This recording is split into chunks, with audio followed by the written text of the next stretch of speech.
대한민국의 상속세 얼마나 되는지 짐작은 하실 거예요. 거의 뭐 전 세계 1등이라고 해도 과언이 아닙니다. 상속 증여세가 엄청나게 비쌉니다. 엄청나게. 선진국은 말할 것도 없고요. 대한민국과 같은 경쟁국보다도 높고요. OECD 중에서도 최고 세율입니다. 최고 세율. 예. 오죽했으면 중소기업을 30년 40년 끌고 왔던 사장들이 자식한테 안 물려주겠다, 아이고 그냥 팔고 난 노후 편하게 살겠다 하면서 회사를 40년 동안 키워왔던 회사를 그냥 던져버립니다. 그 속에는 그 중소기업 사장의 노하우부터 시작해서 경험치, 인생까지 거기 다 녹아 있는데 그냥 던져버려요. 그냥. 그리고 그 돈 가지고 자식들에게 나눠주고 본인도 쓰면서 노후를 아예 편히 살겠다, 그런 생각을 한다는 겁니다. 그만큼 기업가 정신이라고 해야 되나요? 이게 부서지고 있어요. 기업가 정신이 부서지면요, 대한민국의 성장률도 부서질 수밖에 없습니다. 대한민국의 성장 동력은 기업이에요. 그런데 그 기업이 이제는 점점 무너지는 모양새다. 예, 그렇게 이야기들을 하고 있습니다. 그만큼 1세대, 2세대까지는 얼추 상속세를 내면서 버텨왔지만 3세대까지는 못 가겠다, 뭐 이렇게 말하는 사람들이 대부분이다고 이야기합니다. 얼만데 도대체 그러느냐 이렇게 말씀하시죠. 많습니다. 상속 전역세 이러면요, 대한민국 같은 경우는 50%입니다. 50%. 여기에다가 경영권 프리미엄이라고 이야기할 수 있는 대주주 활정이 50%에서 20에서 30% 붙습니다. 예, 그러면 최대 60%입니다. 60%. 쉽게 말하면 중소기업 사장이 당신 아들한테 경영권까지 같이 물려준다 이러면 60%의 세금을 내야 돼요. 아니, 중소기업이 60% 세금 내고 중소기업이 살아나겠습니까? 사실 우리나라에 자영업자도 마찬가지 생계형 자영업자가 굉장히 많듯이 중소기업도 생계형 중소기업이 굉장히 많거든요. 아마 거의 70~80% 내는 생계형 중소기업일 거예요. 한 달 벌어서 고정비 쓰고 세금 내고 나면 내 생활비 남을 정도의 어떤 중소기업들, 30년 40년 해왔기 때문에 그 속에는 청지기 정신이라고 이야기해야 되나요? 고려청자를 만드는 그런 정신, 청지기 정신이 팽배해 있지만 아이고 이거 내 대까지만 해야지, 이렇게 세금 내고 60% 세금 내고 어떻게 사나, 이렇게 지금 이야기하는 사람들이 대부분입니다. 일본 보세요. 일본도 55%나 돼요. 그러니까 일본이 잘 나가다가 잃어버린 30년 오고 기업이 뭐 굉장히 어려워지는 그런 상황에 맞죠. 프랑스 45%, 미국 40%, 영국 40%입니다. 독일도 30%예요. 여러분, OECD, 문재인 대통령이 굉장히 좋아하는 OECD 경제협력개발기구 말입니다. 여기에 평균이 26.6%예요. 26.6%. 대한민국은 뭐 문재인 정부는 선진국이라고 계속 이야기를 하지만 사실 대한민국은 신흥국에 가깝거든요. 신흥국이라고 하면 OECD 평균을 지켜가는 게 저는 가장 좋은 거라고 생각을 합니다. 가장 좋은 거라고. 그렇다고 하면 대한민국의 중소기업들, 대기업들 상속한다고 하더라도 OECD 평균에 뭐 근접하게끔 이렇게 낮춰주는 게 맞거든요. 그래야지 기업가 정신이 발현이 되고 많은 사람들이 발이 부러터도록 전 세계를 뛰어다닌단 말입니다. 그런데 60%까지 가니까 아예 기업가 정신에 싹을 죽인다 이렇게까지 이야기할 정도입니다. 이렇게까지.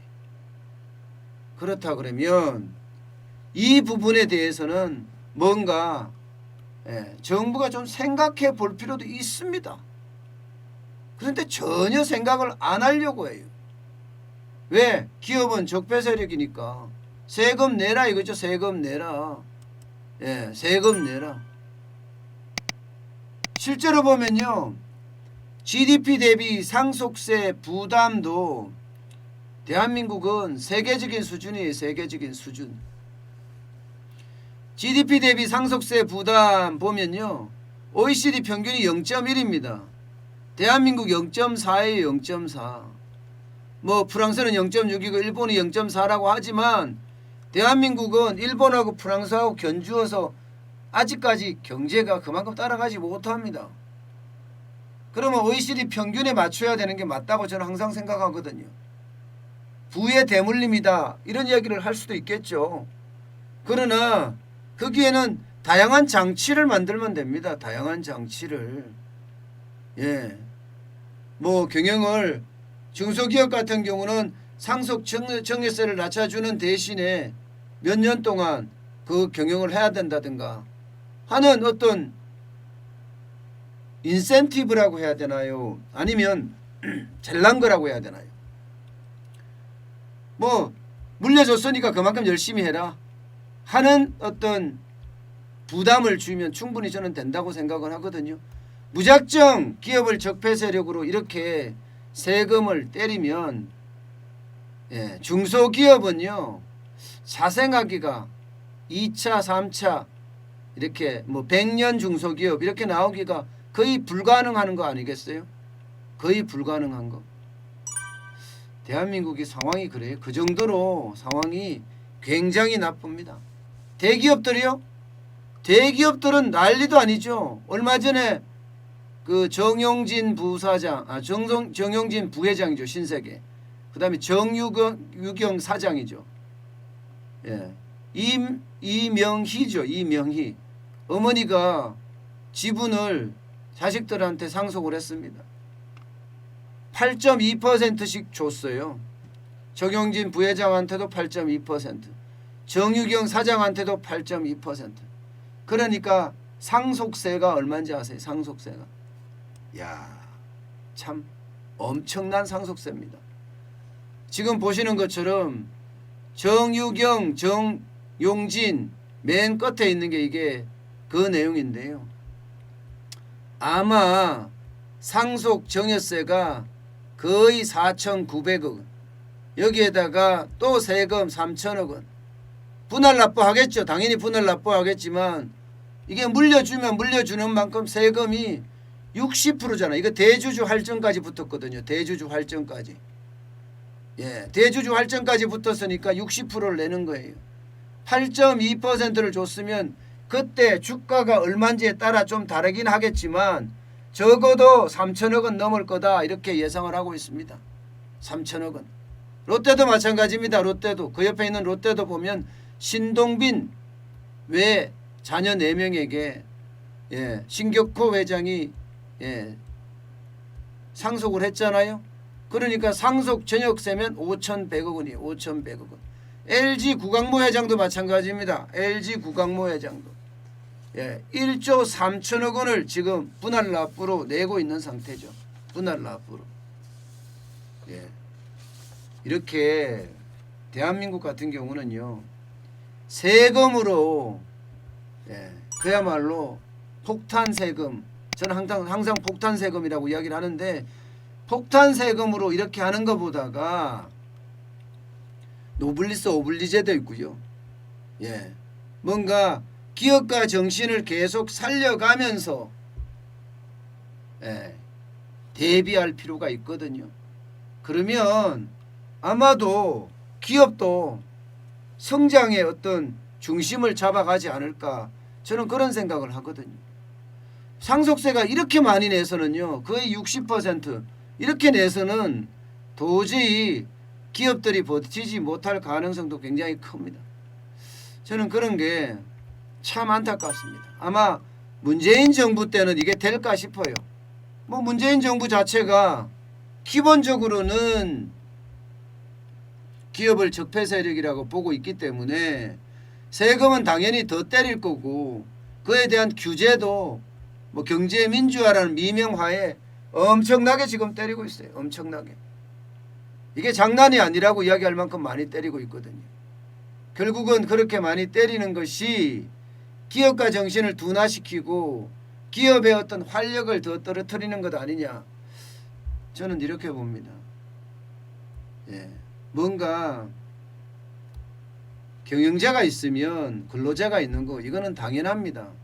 그러면 상생이라는 조건 하에 함께 살 수 있도록 방안을 만들어주는 것이 정답이지 어느 한쪽에 치우쳐서 친노동 정책에 치우쳐서 기업가들을 모두 적폐 세력으로 몬다는 것은요 대한민국의 잠재력을 부수는 행위가 아닌가 저는 그렇게 생각을 합니다.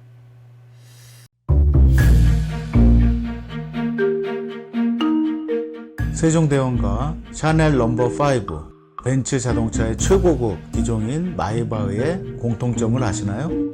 바로 침향입니다. 침향이란 동남아시아에서 자생하는 침향나무가 상처를 입었을 때 스스로를 보호하기 위해서 분비시키는 침향나무의 진액입니다. 진침향은 태국산 침향과 러시아산 녹용, 그리고 국산 홍삼, 백봉령, 산수유, 당귀, 숙지향, 꿀로 이루어진 침향환으로 만성 피로나 또 스트레스, 기력이 저하된 직장인분들, 또 수험생들, 연세 드신 어르신분들이 드시면 좋은 환입니다. 진침향 여러분들께 자신있게 권해드립니다.